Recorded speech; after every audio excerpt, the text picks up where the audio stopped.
નીતિશ રેડ્ડી લગભગ છેલ્લી 24 કલાકમાં આ નામ બધાએ સાંભળ્યું છે. એક પિતાનું સપનું જ્યારે સાકાર થતું હોય છે, એ લાગણીના દ્રશ્યો આપણે બધાએ નીતિશ રેડ્ડીના ફાધરની આંખોમાં અને ઉત્સાહમાં ચોક્કસથી જોયા છે. સ્ટેડિયમની અંદર થયેલા એ માહોલને આપણે બધાએ જોયો છે.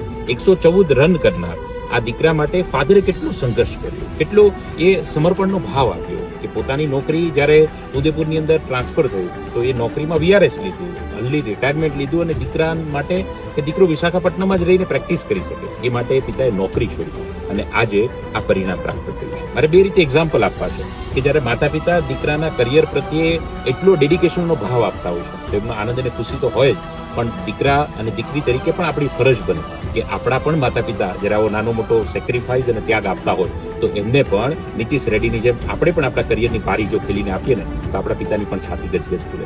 કોઈ પણ પિતા માટે એ દિવસ ચોક્કસથી ગર્વનો હોઈ શકે જ્યારે એના દીકરાથી આખી દુનિયાના પિતાને ઓળખતી હોય છે. આ વાત વિશે તમારું શું કહેવું છે ચોક્કસ કોમેન્ટ કરીને જણાવજો. અને હા, 114 રન માટે તો ચોક્કસ એક કોમેન્ટ બને જ છે, પણ આ વાત પર વિચાર જરૂર કરજો.